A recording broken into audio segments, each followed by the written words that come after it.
अस्सलाम वालेकुम जी, बिस्मिल्लाहिर्रहमानिर्रहीम। Welcome back students. I hope कि आप लोग बिल्कुल ठीक ठाक होंगे, फिट फाट होंगे और मज़े से ज़िंदगी गुजार रहे होंगे।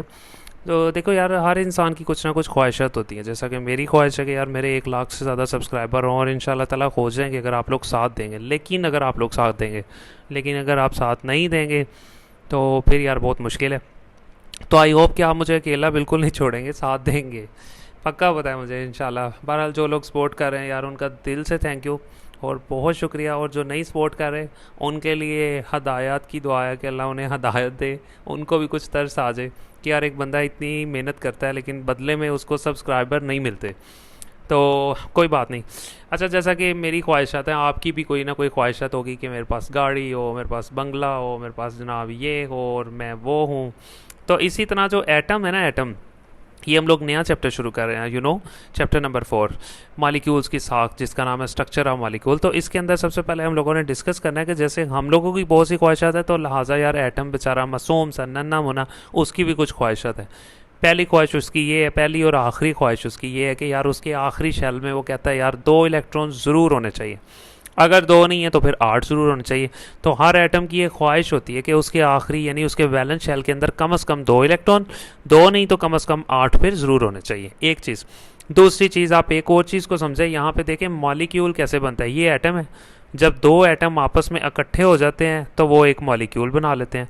अब जाहिर है ये दोनों एटम जब इकट्ठे होते हैं तो इनके दरमियान एक फ़ोर्स होती है जो इन दोनों एटम्स को जोड़े रखती है, अलग नहीं होने देती। आई मीन के यानी इनका जो बंधन है वो पक्का जो है ना जोड़ के रखती है। एक ऐसी फोर्स जो किसी मॉलिक्यूल में एटम्स को आपस में जोड़े रखती है मजबूती से, उस फोर्स को कहते हैं केमिकल फोर्स। और वो केमिकल फोर्स कहाँ मौजूद होगी?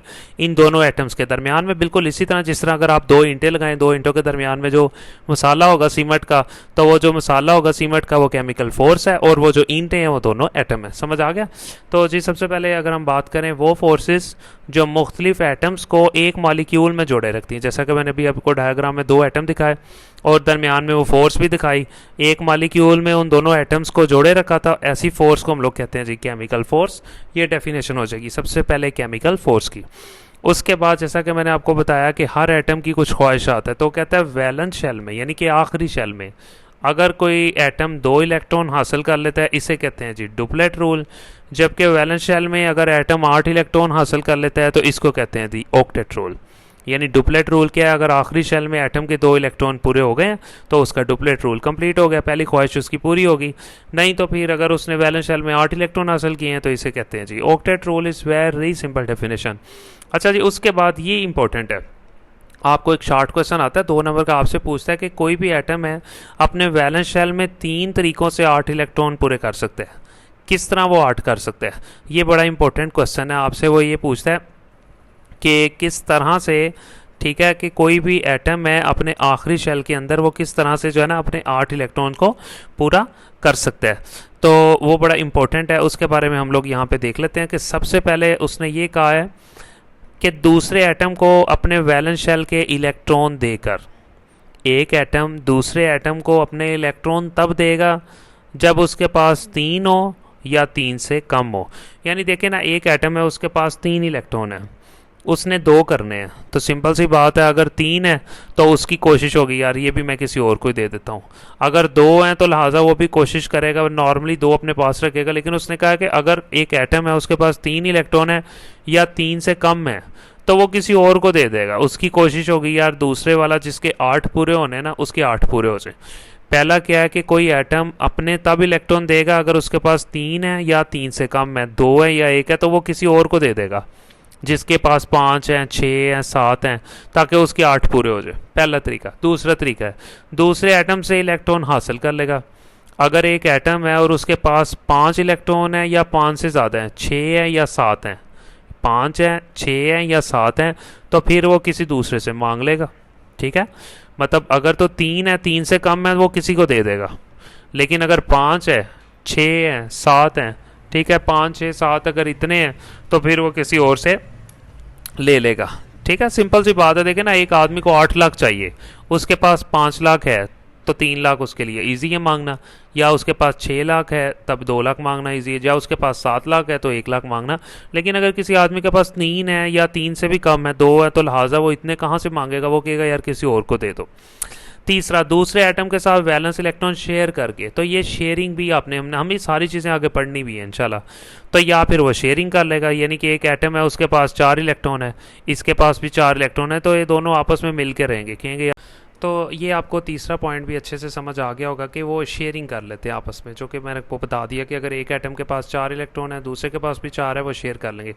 अच्छा, यहाँ पे एक और डेफिनेशन भी है, वो यहाँ से बनती है कि एटम एक दूसरे के साथ जब जुड़ जाते हैं तो केमिकल, इसको कहते हैं केमिकल बॉन्डिंग।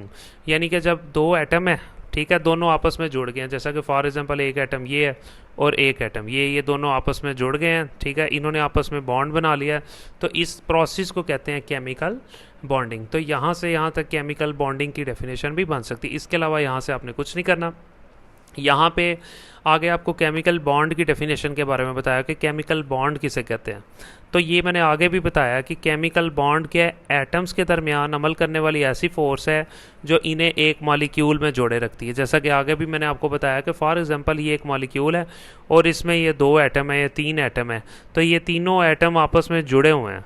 तो एक ऐसी फोर्स जिसने इन तीनों एटमों को आपस में जोड़ा हुआ है, उस फोर्स को हम लोग कहते हैं केमिकल फोर्स, या फिर इसका दूसरा नाम है केमिकल बॉन्ड।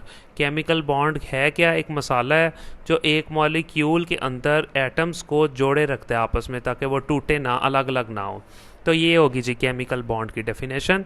उसके बाद यहाँ ऑक्टेट रूल की एक अलग से भी डेफिनेशन दी हुई है।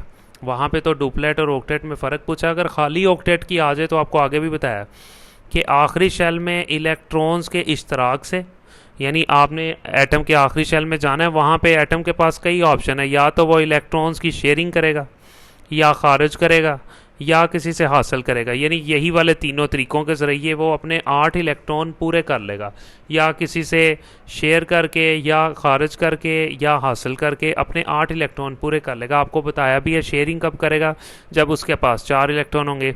इखराज कब करेगा? जब उसके पास 3 या 3 से कम होंगे। हासिल कब करेगा? जब उसके पास 5 या 5 से ज़्यादा इलेक्ट्रॉन होंगे, तो वो 8 पूरे करने के लिए किसी और से मांग लेगा। तो इस अमल को कहेंगे जी ऑक्टेट रूल। तो यहाँ तक जो डेफिनेशन थी है वो जी ऑक्टेट रूल की डेफिनेशन है। तो आई होप आपको बड़े अच्छे से यहाँ समझ आ गया होगा कॉन्सेप्ट। तो मैं अब आपको इंग्लिश मीडियम वालों को थोड़ा सा जो है ना रीड करवा देता हूँ, तो आप लोगों को भी ताकि समझ आ जाए। सबसे पहले तो जैसा कि मैंने आपको ये बताया कि यहाँ पे केमिकल फोर्स के बारे में उसने आपको बताया हुआ है, ठीक है।